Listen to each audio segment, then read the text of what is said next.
sewing room. This is where the real action is.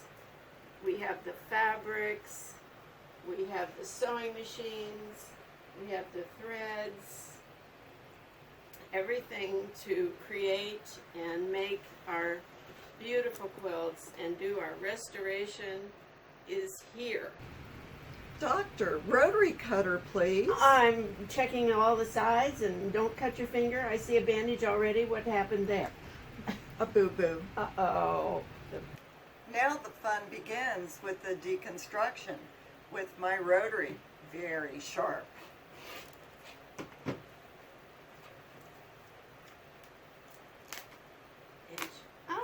She tears and tears. And the dust goes whoo, whoo, all over our white coats. We have to do this to make it beautiful. And on the other end.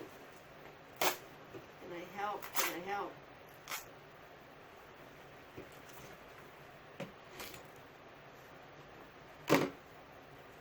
Wow. Lots of muscles. No wonder she's a tennis player.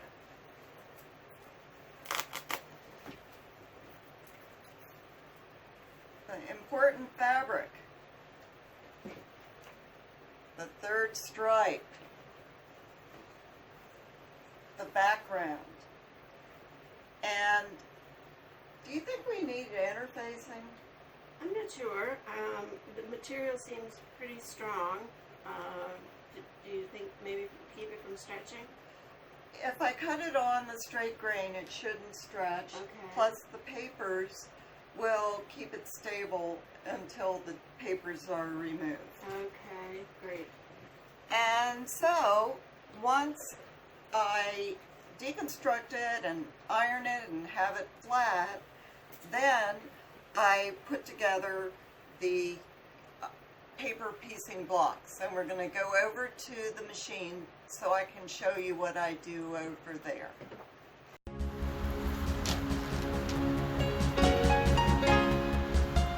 You saw me deconstruct the hood, and what I do for paper piecing is I cut pieces bigger than what I think I will need so I don't have to redo and waste. I also write what colors I'm using on the paper itself, and with my glue stick I have pasted the first piece onto the paper piecing. And I want to tell you that because I'm using heavier fabric than normal quilting fabric, I am not going to lower the stitch length, which is what one normally does with paper piecing. I'm going to keep it at 2.4. I am going to use a gray, a dark gray. And as far as ergonomic considerations, we want our forearm to be a right angle. So I am at about the right height to be at the sewing machine. Perfect. The best tip of all that I can give you about paper piecing with synthetic and slippery and thick fabrics is to use a walking foot. That's my #1 tip. Also, when making t-shirt quilts, I find a walking foot extremely useful. So now I have my first piece of fabric glued on, and this is the way I paper piece, but you'll find on the web there are all sorts of methods. This works for me. So I trim it even after I fold with a 1/4 inch. Now I'm going to put the second piece on, and because it's so slippery, I use pins. Normally with quilting fabrics I wouldn't. It's very safe always, isn't it, to have the pins? It's, Keep it yes, it will Yes. keep it from slipping. Good.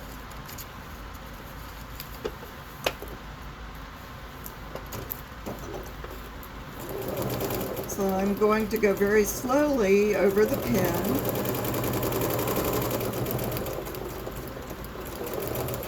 And stop at my first stopping point.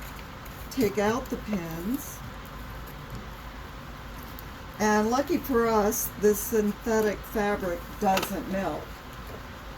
With paper piecing, you need to iron after each seam. So I like having the iron right by my station. That's perfect. Can you imagine if it melted on your iron? Oh my goodness. And then a cleaning job is necessary. Absolutely. So now I fold it again, and I'm going to cut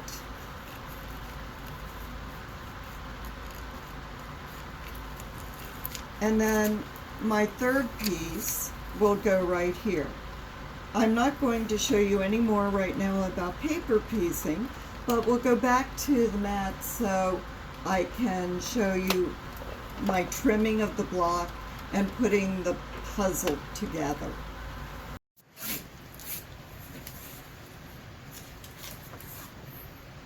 Fabulous rotary cutters. So wonderful. Don't you wonder How do we live without live them? without it, and how did these ladies in the 1800s and 1700s do their beautiful things? They had the conditions that they made all of these old quilts just renders me weak. They were so dedicated to their art. It's such a joy now. I see different textures. The lighting is picking up. Oh yes, I'm not worrying about nap of fabric, and so we will see the colors differently depending on whether I have them right side up or upside down in the pattern. Okay.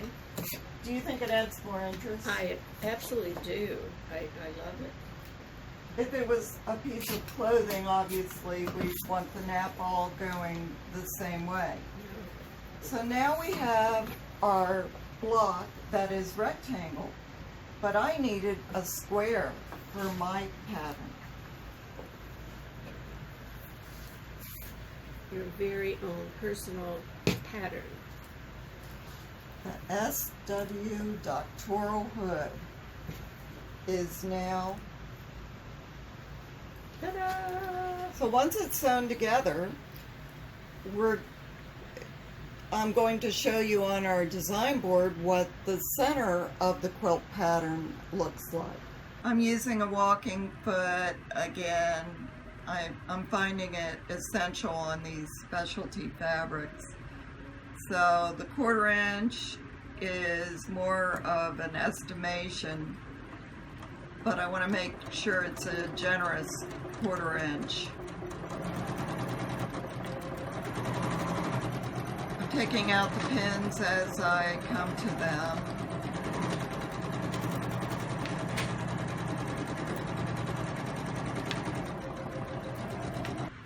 I'm keeping the paper piecing on the blocks until I'm done putting them together. That'll keep them from stretching. Also, I'm going to use a lot of pins pinning this seam.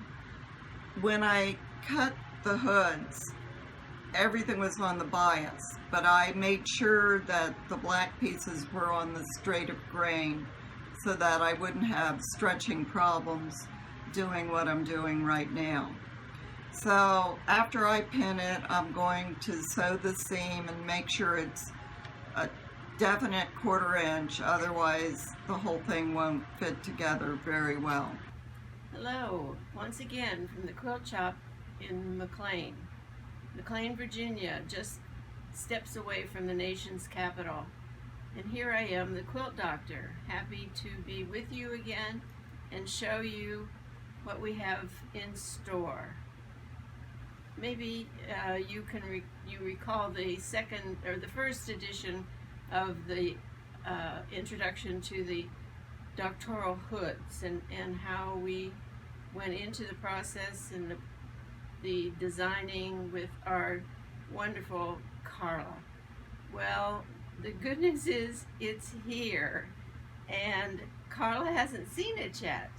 So later on, we're going to have fun showing her the surprise. And it is magnificent. The colors are just so bright and cheery. I know our customer is going to be just tickled.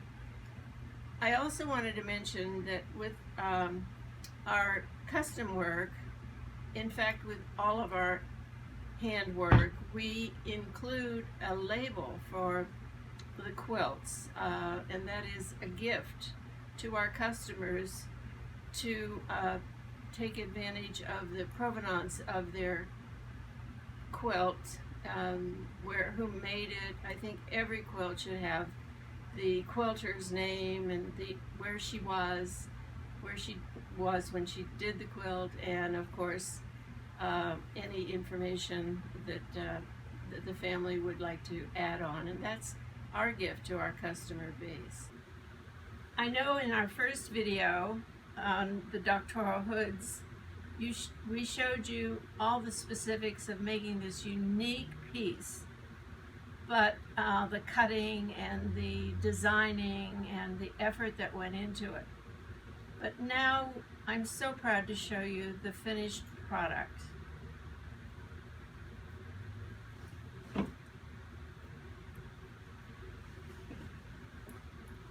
Our dear Carla, who was the designer and the heart of all of it, has not seen it yet. So this is a surprise for her.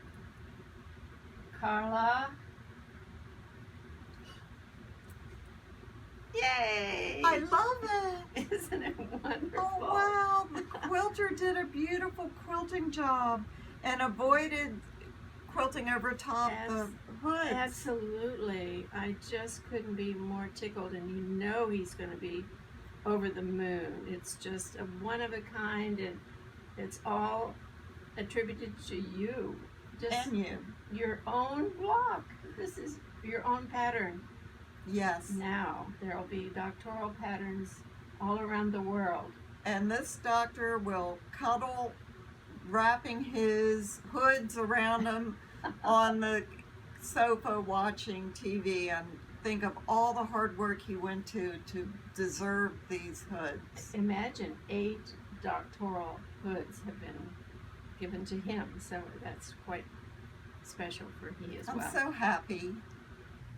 Well, thank you very much for joining us in our journey with the doctoral hoods. We've enjoyed the minute they came to us, and you have been able to see the machinations that go on with the preparation of the block and the sewing and etc. And we have a fabulous finished product. So join us again soon. We are now looking for a presentation of the perfect gift if you're going abroad from an Americana quilt. So thank you. Bye now.